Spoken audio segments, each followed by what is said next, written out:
Tunay nga po na umaga pa lang, yung pagpapala, katapatan, amen, kagandahan ng ating Diyos ay ating nakita na. At alam natin na tunay na karapat-dapat ang ating Panginoon sa ating pagsamba at papuri. Amen. Amen. Kaya naman, ngayon ang oras na ating pagbabalik ng pagsamba sa ating Panginoon. Thank you, Jesus. Kaya, i-worship natin siya, sambahin natin siya. Sabi, worship, yun yung expression ng ating heart. Kaya, i-allow natin yung Holy Spirit to move sa buhay natin sa umaga na to. And let us worship the Lord in spirit and in truth. Yes. Sabi po sa Psalms 105:1, give thanks to the Lord, call on His name, make known among the nations what He has done. Amen. Tayo po ay manalangin. Aming Amang makapangyarihan sa lahat, Diyos na walang kapantay, dakila, tapat, mapagbigay. Alam ang lahat ng bagay.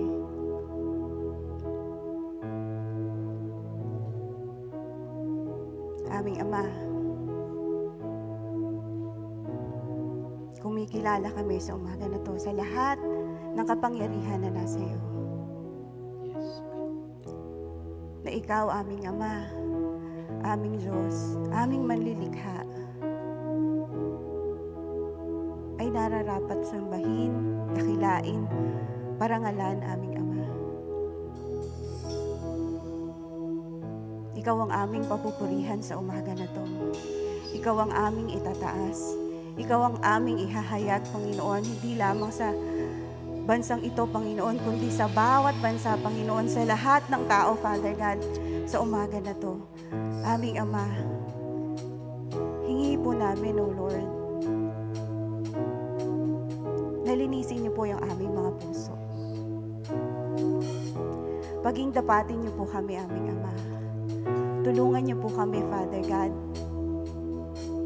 na yung aming puso is right in your sight, Panginoon. Yung motibo namin, O Father God, why we worship you, why we praise you, O Father God, itama mo po ito, Panginoon. Na ikaw, O Father God, ay tunay na karapat-dapat, O God, sa lahat ng mga ito dahil ikaw ay dakila, ikaw ay tapat, ikaw ay buhay na kumikilos sa aming mga buhay. Aming Ama, patuloy ka, Panginoon, na kumilos sa aming kalagitnaan. Though hindi kami magkakasama, Panginoon, but your Spirit, O Father God, the Holy Spirit, O Lord, will unite us, O Lord, para itaas, dakilain, sambahin ka sa umaga na to. Kaya puspusin niyo po kami ng iyong banal na Espiritu. Amen, Lord. Father, pagkaisahin niyo po kami, O God, sa naisin naming Ama, na itaas ang iyong pangalan. Parangalan ka, Panginoon, ibigay ang nararapat sa iyo, aming Ama. Lord, hindi ka mahirap i-please, O Lord. Ang nais mo ay yung desire ng puso, aming Ama, na mabigyan ka ng karangalan. Hindi kailangan yung talent, O Father God, na hindi maganda ang boses. Father God, hindi magaling tumugtog. Kulang, O Father, dahil alam namin, aming Ama, ikaw ang magpupununan para sa amin upang maibigay namin, O God, yung lahat ng karapat-dapat na kadakilain, karangalan, kapurihan at pagsamba sa iyong banal na harapan. Kaya, Panginoon, sa umaga na to, tanggapin niyo po, Father God, ang aming mga papuri, ang aming pagsamba, ang aming pagluwalhati, O Father God, na lahat ng aming gagawin, Panginoon, sa iyo lamang, O Father God, iaalay. Aming Ama, ikaw, Panginoon, ang maitaas, maihayag sa buhay ng bawat isa, Panginoon. In Jesus Christ's mighty name, Amen. Yes, Lord.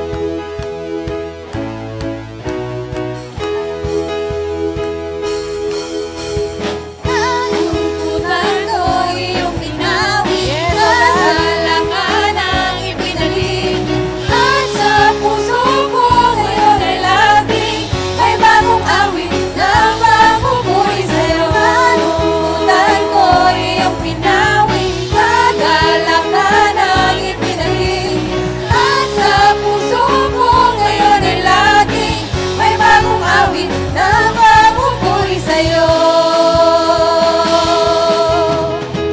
Pasasalamat ang alay ko sa'yo, walang katulad ang kabutihan mo. Binigyan kulay ang buhay kong ito, ako'y magsasaya, mapupuni pagkat kalungkutan ko iyong pinawi. Kagalakan patuloy na kagalakan ng buhay ko, Panginoon ko, para sa iyong lagi may bagong awit na sa papuri sa'yo. Kalungkutan ko iyong pinawi, kagalakan ang ipinalik, at sa puso ko ngayon ay laging may bagong awit na pagpupuri sa'yo. Pasasalamat ang alay ko sa'yo, walang katulad ang kabutihan mo. Binigyan kulay ang buhay kong ito,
Ano man ang dumating sa aming buhay, O Father God, anumang problema, anumang trials, O Lord, anumang paghihirap yan, O God, anumang pandemic, aming Ama,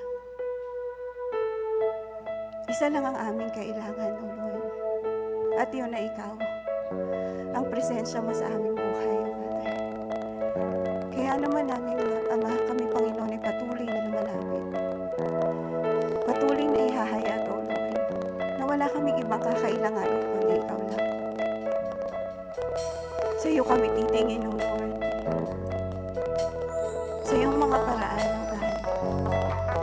At patuloy na hihingi ng presensya mo sa aming buhay. Na makita, O God, yung pagkilos, paggalaw mo sa buhay ng bawat isa. Yes, O Father. Ikaw lang ang aming kailangan ng buhay.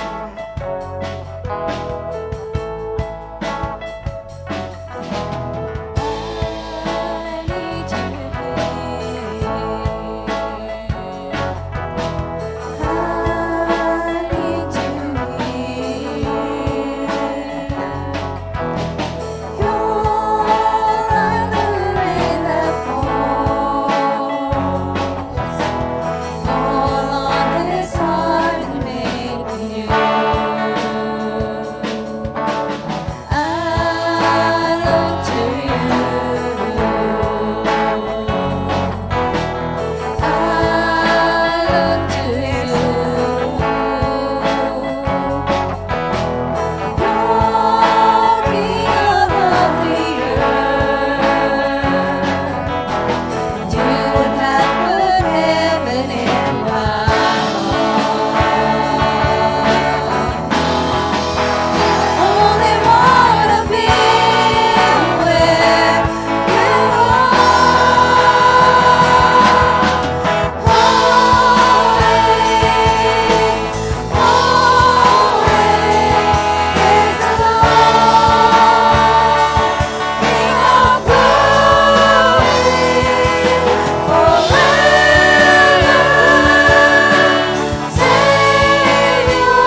Panginoon, na magpupuri, sasamba sa iyo, Father God. Patuloy na inataas ka sa aming buhay, O God. For you are a great God, Panginoon. Ikaw ay buhay, dakila, Panginoon, walang kapantay. Ikaw lamang ang nararapat sa lahat ng mga papuri. Awitin, dakilain ka, Panginoon. Sa umaga na ito, Panginoon, ang lahat ng ito ay binibigay namin sa pinakamakapangyarihang pangalan ng aming Panginoon sa Kristo. Thank you, Jesus. Amen. Sige po, buksan natin ang ating Biblia sa Romans 15, verse 1 up to 6. Kung nakita nyo na po, Romans 15, verse 1 up to 6. Pangunahan ko na po. Dapat pagtiisan nating malalakas ang mahihina sa pananampalataya at huwag ang sariling kasiyahan lamang ang isipin. Bigyan natin kasiyahan ng ating kapwa kung ikabubutin niya upang lumakas ang kanyang pananampalataya. Si Kristo man ay hindi naghangad ng sariling kasiyahan, kundi ayon sa nasusulat, sa pag-alipusta nila sa iyon, ako ang inalipusta. Anumang nasa kasulatan noon pang una ay nasusulat sa ikatututo natin, sapagkat lumalakas ang ating loob at nagkakaroon ng pag-asa kapag binabasa natin ang ating mga aral na matatagpuan dito.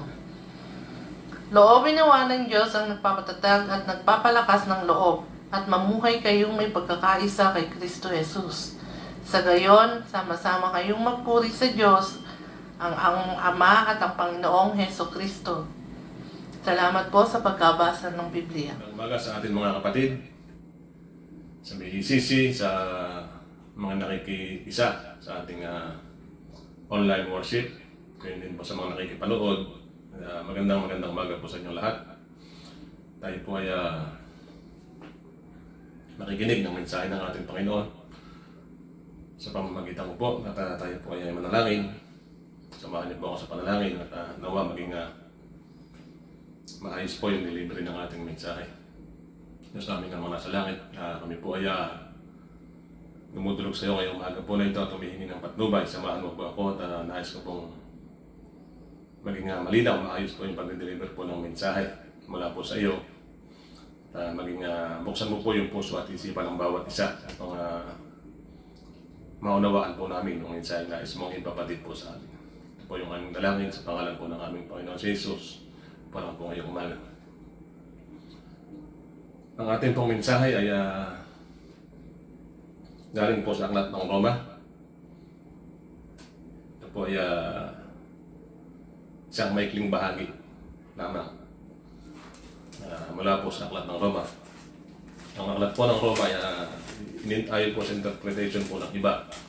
Ito po ay sulat ni Apostol Pablo sa iglesyang nasa Roma na nais po niya itong madalaw. Marami na po siyang nabalitaan tungkol sa iglesia po na ito.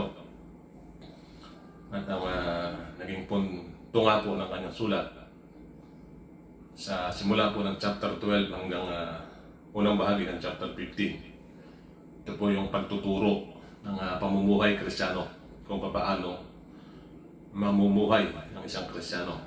Hindi naman po natin sa tatalakayin buo. Ang kinuha ko lang po yung maikling bahagi na dapat maging attitude ng isang Kristiyano sa loob ng iglesia o sa loob ng isang maliit na iglesia. Kung ano yung mga tungkulin at gawain na dapat niyang ginagampanan. So, yun pong ating outline. Kukunin ko lang po sa napakaikling verse. Dito po sa chapter 15, verse 1 to 6. Wala na po tayo ibang gagamiting verse maliban sa kanya. Babasahin ko lang po ulit yung chapter 15, verse 1 to 6. Ang sabi po rito, dapat pagtiisan nating malalakas ang mahihina sa pananampalataya. At huwag ang sariling kasiyahan lamang ang isipin. Bigyan natin ng kasiyahan ang ating kapwa kung ikabubuti niya upang lumakas ang kanyang pananampalataya. Sa verse 3, si Kristo man ay hindi naghangad ng sariling kasiyahan, kundi ayon sa nasusulat, sa pag-alipusta nila sa iyo, ako ang inalipusta. Anumang nasa kasulatan noong pang-una ay nasulat sa ikatututo natin, sapagkat lumalakas ang ating loob at nagkakaroon ng pag-asa kapag binabasa natin ang mga aral na matatagpuan dito. Sa verse 5, sabi niya, loobin nawa ng Diyos na nagpapatatag at nagpapalakas ng loob na mamuhay kayong may pagkakaisa kay Kristo. Sa gayon, sama-sama kayong magpuri sa Diyos at Ama ng ating Panginoong Hesukristo. Napansin ko lang po dito sa bahagi ito ng sulat ni Apostol Pablo na mayroon siyang gustong tumbukin na gawi sa iglesia na nababalitaan siguro niya. At isa sa mga dahilan kung bakit tayo niya sigurong makadalaw. Ang nasa huling bahagi po nito, sabi niya, loobin nawa ng Diyos na nagpapatatag at nagpapalakas ng loob na mamuhay kayong may pagkakaisa kay Kristo. So, yung napansin siguro niya na may walang pagkakaisa sa loob ng iglesia, o baka napabalitaan niya na mayroong hindi pagkakaunawaan o mayroong alitan sa loob ng iglesia. So yun yung maaaring naging dahilan kung bakit nag-cite siya ng ganitong aral o turo sa huling bahagi. Doon kasi sa chapter 12, puro ano yan, puro pamumuhay ng Kristiyano sa pamahalaan, sa kapatid, etc. sa paghahandog. So sa punto pong ito nais lang ipakita ni Pablo, kung siya ngayon sumulat ng aklat ng Roma, na sa loob ng iglesia mayroong mahihina, o sabi nga niya, yung mahihina pa sa pananampalataya. So ito yung mga baguhan pa lang, ito yung mga new convert kung tawagin natin, mga 2 o 3 beses na Bible study na imbitahan sa iglesia, sa church, na makisama sa gawain. O kaya naman, mga bagong baptize, 1 o 2 beses na nakapakinig ng aral, na convert agad sa nabagbaging damdamin, sila nagpabautismo, sumama na sa iglesia. So sila yung mga baguhan, o sila yung mahihina na tinatawag ni Apostol Pablo. At ang sinacharge niya rito, yung mga datihan na, yung matatanda na, yung sa palagay niya ay malalakas na sa pananampalataya. Sila yung sinacharge ni Pablo. At ang sabi nga niya rito sa unang bahagi, dapat pagtiisan ng malalakas ang mahihina. So napansin niya na yung mga nababalita niya siguro na yung malalakas ay ini-ignore lang yung mahihina, yung mga baguhan, o wala silang pakialam kung baguhan ka o datihan ka na riyan, o hindi na nila tinuturuan, hindi nila pinagtsatsagaan, hindi nila nabibigyan ng special attention ng mahihina.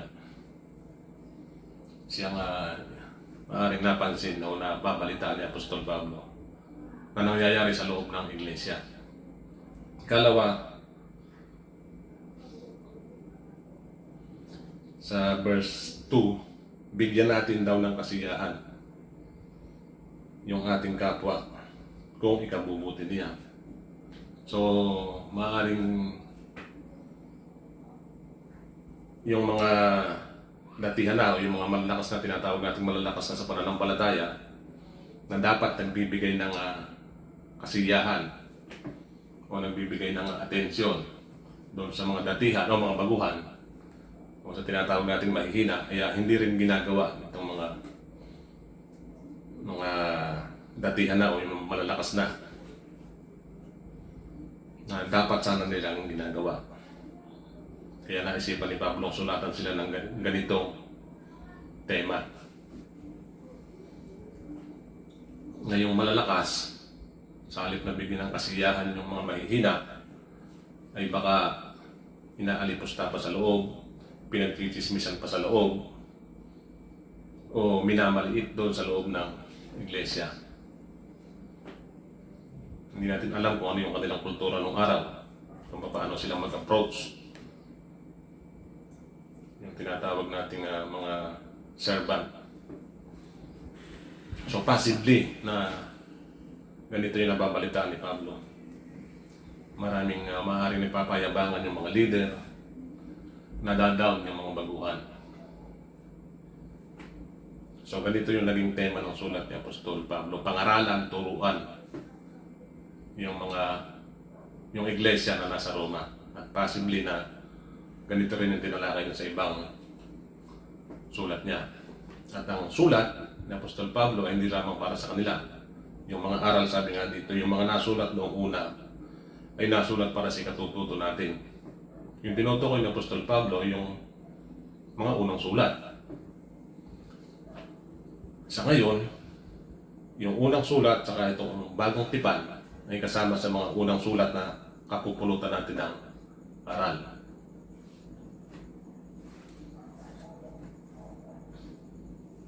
So yun yung bahagi ng sulat ni Apostol Pablo para sa iglesia sa Roma. At yung ganitong kultura o kalakaran sa loob ng iglesia, posibleng naman na pa o nagpasalin-salin sa ibang iglesia hanggang sa kasalukuyan. Kaya po nagkakaroon ng alitan sa mga leader, alitan sa pastor at sa mga miyembro. Nagkakaroon ng nag-i-split sa loob ng church, nagkakaroon ng pagpapalis ng pastor sa loob ng church. So ganyan siguro yung naging namana itong mga kasalukuyang iglesia na simula pa nung unay ganoon na at hanggang ngayon ay ganito pa rin.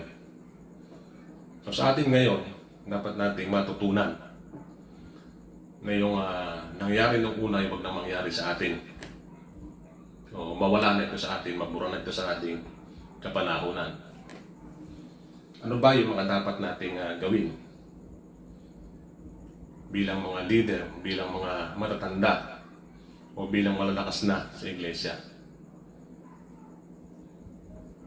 Dito sa unang bahagi, kung napansin natin, meron talagang mahihina na tinutukoy sa Apostol Pablo.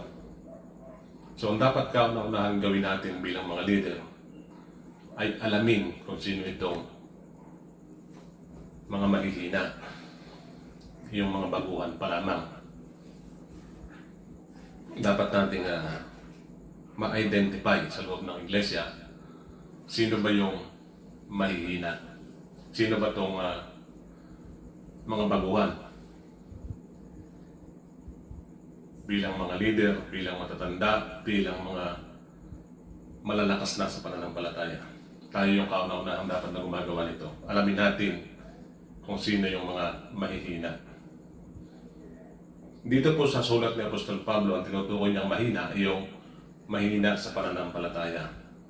Sa atin dapat nating malaman na mas malawak na tayo. Natuto na tayo din sa sulat ni Apostol Pablo, matuto pa rin tayo sa karanasan natin sa loob ng iglesia. Ano ba yung nais kong banggitin na mahihina sa loob ng iglesia na dapat natin inaalam bilang aral sa atin? Unang-una nga yung mahihina nga sa pananampalataya, yung mga baguhan pa lamang. Dapat natin silang na-identify kung sino-sino sila. Sa ganon, ay maibigay natin yung special attention na nararapat sa kanila. Kalawa, yung mahihina po ang loob. Mahihina pa ang loob. Bakit ko nasabing mahina ang loob? Sila yung mga takot pang lumantad bilang mga Kristiyano. Sila yung mga takot pang magpakilala bilang mga born again. Ayaw magdala ng Bible. Magdala man, tinatago. Magpunta man sa iglesia, nililihim pa doon sa kamag-anak. Dumaluman sa pagtitipon, palihim pa kung lumakad, kung malis. Tanungin ng kaibigan, saan ka pupunta kaibigan? Dito lang, di papasilan lang. So mahihina pa yung kanilang loob. ayaw pa nilang lumantad. Ayaw nilang ipaglaban na sila ay tagasunod ni Kristo, na sila ay isa ng tunay na Kristiyano. Mga takot pa sila sa komunidad. Ayaw nilang malaman na sila ay born again na. Ikatlong mahihina na dapat nating ma-identify sa loob ng iglesia, yung mahihina yung emosyon. Madali silang masaktan, madali silang tamaan kapag nangangaral yung pastor sa harap o nakakapakinig ng aral. Kung minsan, akala nila pinatatamaan sila. Madali silang magdamdam. So dapat natin na-identify din sila. So pag tayo nagme-mensahe ng alam nating medyo masakit, dapat nating minimension, hindi ito para sa iyo. Hindi ito para sa kanila. So, napag-iingatan natin yung kanilang damdamin. At parang napokus yata ako sa pastor. So, hindi lamang po sa mga pastor ito mga kung pwedeng mangyari.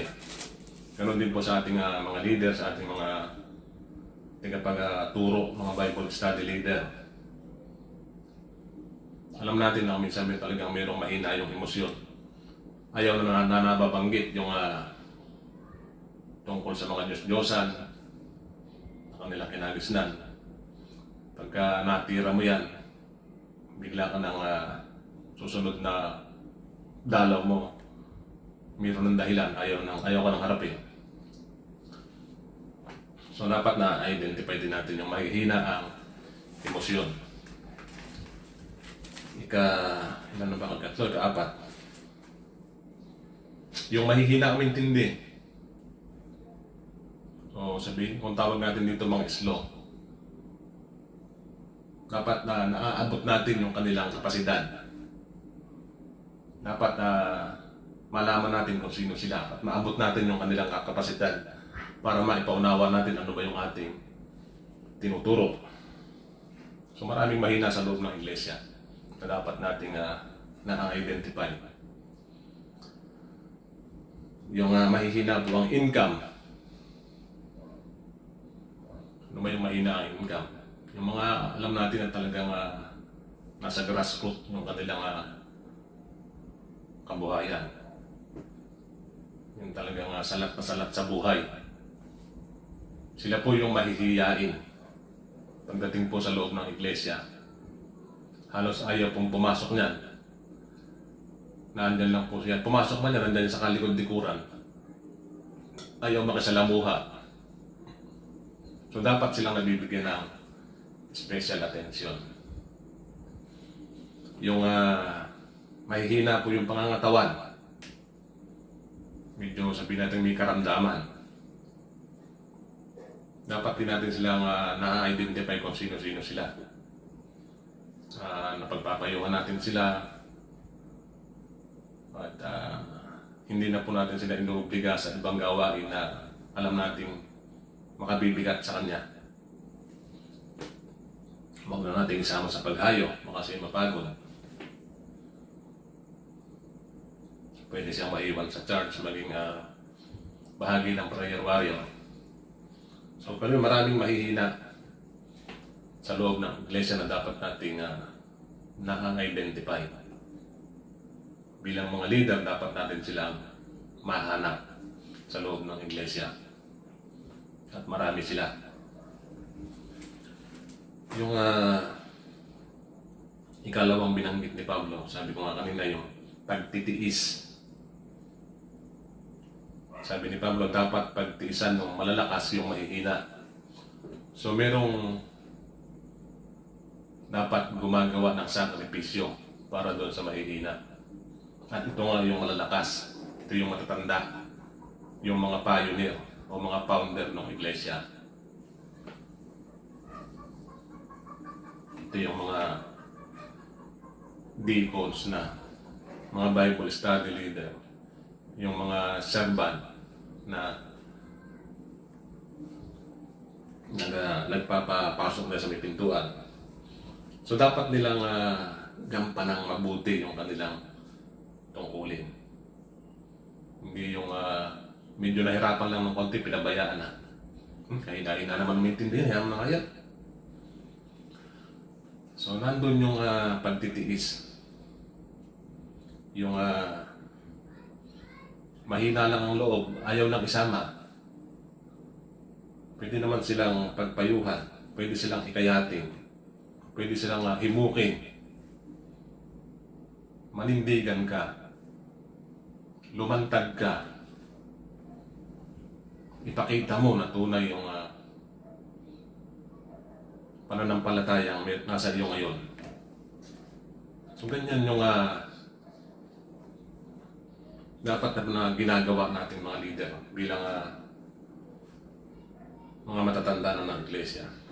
Tayo yung mayroong sakripisyong dapat na ibinibigay na una. Parang sa isang typical na pamilya lang, yung mga panganay na anak, sila yung inaatasan mag-alaga, magsakripisyo para doon sa kanilang mga nakababatang kapatid. Pag alis ng nanay, bibilin doon sa anak, alagaan mo yung kapatid mo ha. Paliguan mo yung mga bandang alas 9, pagtimpla mo ng padede, patulugin mo. Pag nakatulog, magsain ka. So di ba nasa mga panganay o sa matatanda yung obligasyon sa kanila nakaatang na kung minsan tinutuntun ng mga anak, dapat gawain ito ng magulang ha. Obligasyon ito ng magulang. Hindi naghahanap buhay ng magulang, di siyempre pagbibilin sa anak. So ganoon din sa loob ng iglesia, yung matatanda, sila yung bumabalikat ng mga obligasyon. Dapat na bumalikat ng mga obligasyon. At pangatlo, yung sabi nga ni Apostol Pablo kanina, bigyang kasiyahan yung kapwa. So dapat tayo ang nagbibigay ng kasiyahan. Dapat natin inaaliw yung mga baguhan, yung mga mahihina. Pagpasok pa lang nila o pagdating pa lang nila, alam mo na mahina yan, alam mo na baguhan yan. So mag-ingat ka na. Salubungin mo na siya, kamayan mo, imbitahan mo, i-welcome mo sa loob ng iglesia. Hanapan mo ng upuan. Di ba din nasiyahan yung bisita? Paglabas, kamayan mo, batiin. Pagkatapos ng batiin mo. Kumustahin mo, ano ba yung natutunan mo? Ano ba yung hanap buhay mo? Yung libangan mo? At least nagkakaroon kayo ng ang tawag doon. Nagkakaroon kayo ng intimate relation, nagkakaroon kayo ng bonding. Gumagaan yung loob niya, napapalagay yung loob ng mga baguhan o mahihina. Hindi sila na open, hindi sila na out of place. Ganyan yung mga dapat na ginagawa natin sa loob ng iglesia bilang mga leader. Na siguro hindi napansin nga ni Apostol, hindi nakita ni Apostol Pablo doon sa mga naunang iglesia. Kaya siya nagkaroon ng ganong sulat. So yung mga matatanda ang siyang magbigay ng kasiyahan. Maraming paraan. Tulungan natin silang maunawaan yung mensahe narinig. Kasi kung baguhan talagang nahihirapang abutin, unawain yung mensahe. Turuan natin silang mapalapit, nakilala lalo si Kristo. Gaano ba kalaki yung sakripisyong binigay ni Kristo? Gaano ba kalaki yung pagmamahal na ipinadama ni Kristo sa atin? Para lamang tayo magkaroon ng kapatawaran ng buhay na walang hanggan. Kapag nadama ng tao yan, kapag naunawaan ng tao yan, wala nang kahirap-hirap. kusang lalago, kusang uunlad ang pananampalataya, kusang titibay. Lalo na pag naranasan niya sa kanyang buhay kung paano kumilos ang Diyos sa kanyang buhay. Malaking pasasalamat ang ibibigay niyan sa Diyos. Magpupuri yan sa Diyos na makasama na natin. Sabi nga doon sa isang huling bahagi ng ating binasa kanina, sa gayon, sama-sama kayong makapagpuri sa Diyos at Ama ng ating Panginoong Hesukristo. So kailangan muna niyang ma-engage doon sa loob ng iglesia. Maunawaan ano ba yung ginagawa sa loob ng iglesia. Ano ba yung kanilang nakikita sa loob ng iglesia. Lalo na kapag yung aral ay naunawaan na nila, makakaisa na natin yan, makakasama na natin yan sa pagpupuri at pasasalamat sa ating Panginoong Hesukristo at sa Diyos Amang nasa langit. So tayo yung magbibigay ng kaaliwan sa kanila. Tayo yung magbibigay ng kasiyahan sa kanila. At bandang huli, makasama ka sa pasasalamatan niyan. Kasama ka sa pinagmamalaki niyan. Pag yun ay nagpatotoo, babanggitin niya yung pangalan mo. Maniwala ka sa akin na isa ka sa itinataas niyan. At bagay na dapat natin tanggihan. Dahil si Apostol Pablo man, tinanggihan nila yan nung sila sinasamba ng mga tao. So ang laki ng magagawa natin para sa mga baguhan, para sa mga mahihina. Yan po yung mensaheng, maliit na mensaheng, mixing mensaheng ibinigay po ng Diyos para po sa mga datihan na, sa mga malalakas na sa pananampalataya.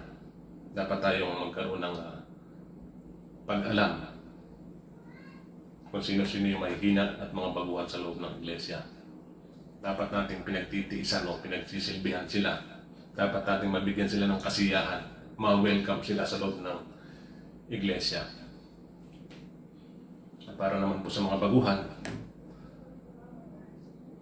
huwag po kayong matakot. Huwag po kayong mahiya na pumasok sa iglesia. Huwag dumalo. Ganyan po yung mga kapatid natin na nakahandang gumabay at malalay po sa inyo. Nandiyan po yung mga sa pintuan pa lang, may nag-aabang na dyan. Nakahanda po kayong i-welcome, nakahanda kayong samahan. Pagdating sa loob, meron pong mga matatanda ng iglesia, na matatanda na sa iglesia rin na paglabas o pagkatapos ng worship service po, pwede nyo pong pagtanungan. Pwede nyo makausap.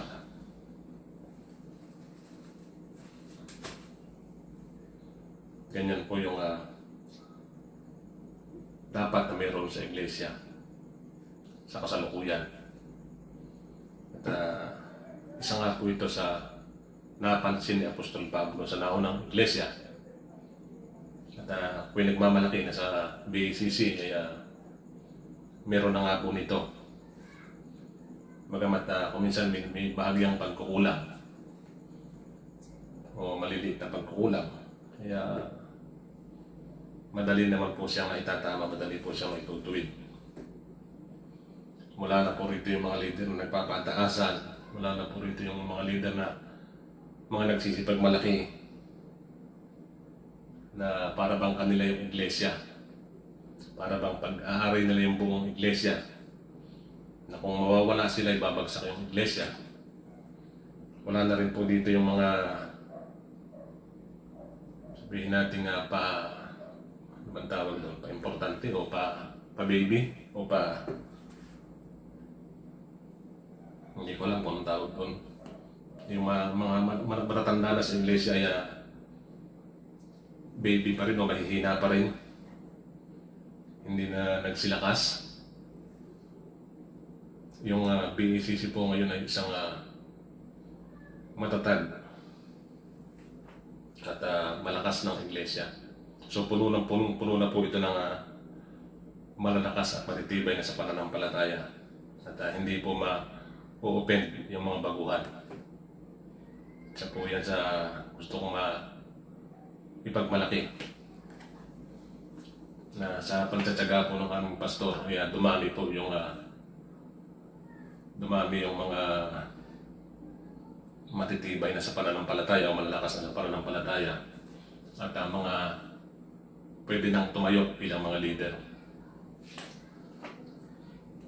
At ang mensahe po ay hindi naman po para turuan lang tayo, kundi magsilbing encouragement po sa atin na lalo pang paunlarin, palakasin yung ating relasyon sa loob ng iglesia.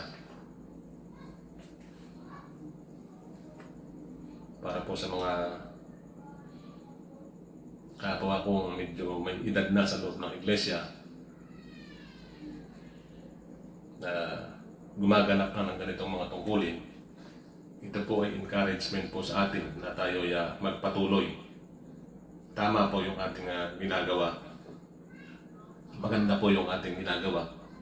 At ito po ay hindi na po ito yung nakita ni Apostol Pablo doon sa unang iglesia. Nabura na po yung ganong kultura.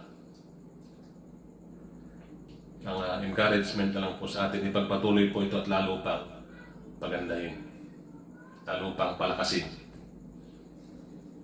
At sa mga baguhan, welcome na welcome po kayo. Lalong-lalo na sa mga nakikipanood pa lang. At na-encourage o na inainggan yung manood, makinig ng mga mensahe. Ang mensahe po ng kaligtasan, hindi ko po mababanggit. Sa ngayon, mag-uubos po yung aking oras. Baka po sa susunod na pagkakataon, parang masarap pong magawa ng ganitong anong tawag dito? Recorded message. Nawa yung ating pong mensahe yan maging malinaw, lalong-lalo na po sa mga leader ng iglesia. Tayo po ay manalangin. Diyos namin amang nasa langit, kami po ay nagpapasalamat. Nawa naging malinaw po para sa amin yung mensahe. At nagbigay po ito ng encouragement po sa amin na halong pasiglahin yung aming ginagawa. At lalo pa pong patibayin yung aming pagsasama-sama bilang magkakapatid. At kung sa gayon po, patuloy po kaming makapagpuri at makapagpasalamat sa aming Panginoong Diyos na nasa langit sa pamamagitan po ng aming Panginoong Jesucristo. Ito po yung aming dalangin sa pangalan po ng aming Panginoong Jesus. Amen.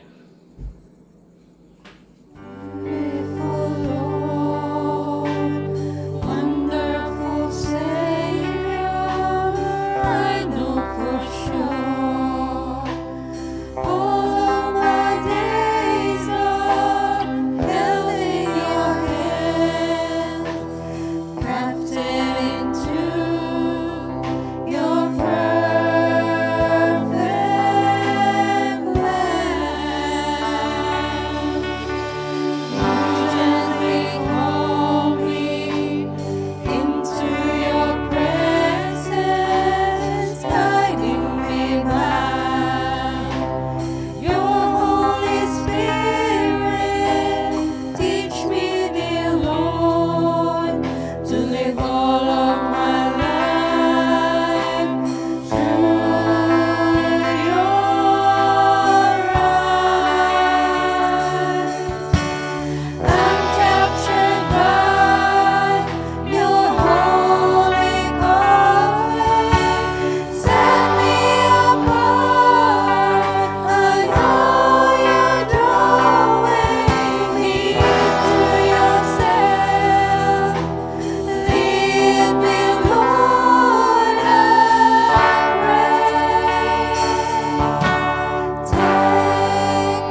Dumako naman po tayo sa ating tithes and offerings. Sabi po sa Malakay 3:9 to 10, "You are under a curse, the whole nation of you, because you are robbing me." 10, "Bring the whole tithe into the storehouse, that there may be food in my house. Test me in this, says the Lord Almighty, and see if I will not throw open the floodgates of heaven and pour out so much blessing that you will not have room enough for it." Para po sa ating mga mga handog sa Panginoon, maaari po nating makontak yung ating members ng Finance Committee. Si Ma'am Joy po, si Ma'am Joanne, si Ate Melba at ako po, para po maiabot sa ating iglesia yung inyong mga kaloob. Tayo po ay manalangin. Aming amang makapangyarihan sa lahat, lubos na mapagbigay, tunay nga po, Father, na kami, Panginoon, tumanggap na napakaraming biyaya sa iyo, Father God. Sobra-sobra, aming Ama. Tunay nga po, Panginoon, na kahit na ano yung nararamdaman, nararanasan sa mundo na to, aming Ama, kung sa iyo lang kami titingin, aming Ama, lahat ng kabutihan na nagmumula sa iyo na binibigay mo sa amin ay aming makikita. Kaya aming Ama, maraming salamat. Father, patuloy kami, Panginoon, na nagpapasalamat, O Father God, sa patuloy na pagpapala at mga biyaya na binubuhos mo sa bawat isa. At ang aming mga ikapo, aming mga handog, O Father, nais naming ipagkaloob sa iyo to, Father, at inais namin, O God, ay magamit ito, Panginoon, sa iyong ministeryo, sa pagpapalaganap ng iyong mga salita, at maraming kaluluwa ang makakilala sa iyo bilang Panginoon at sariling tagapagligtas. Father God, patuloy yung pasasalamat at ibinibigay namin, O Father God, hindi lang, Panginoon, ang aming mga tinatangkilik, O Father, o sa finances, O God, maging ang aming buhay, ang aming talent, ang aming time para sa iyo. For your glory, O God. Maraming salamat, Lord. In Jesus Christ's mighty name we pray.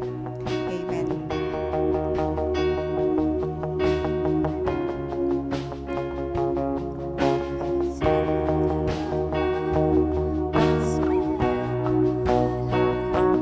Like you spill your blood, I spill my heart as an offering to my King. Here I am, take me as an offering.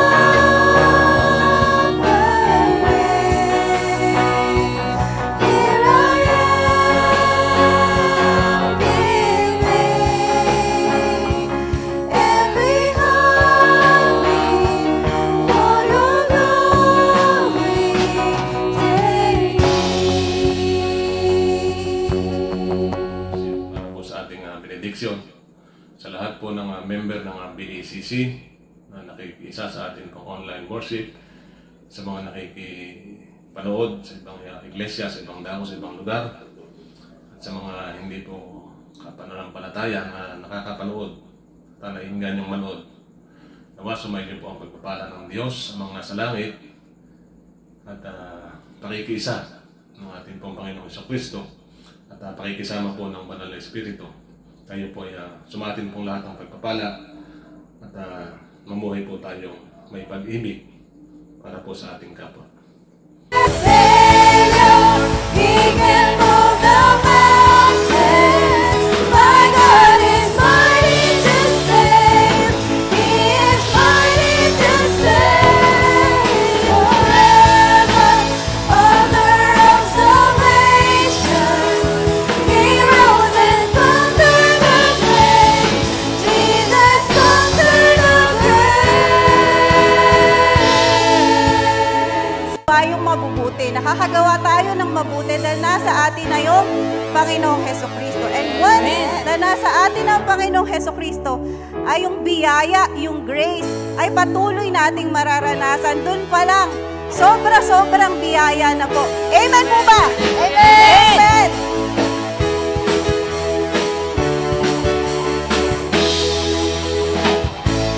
More than I could hope or dream of, you have poured your favor on me. One day in the house of God is better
all po.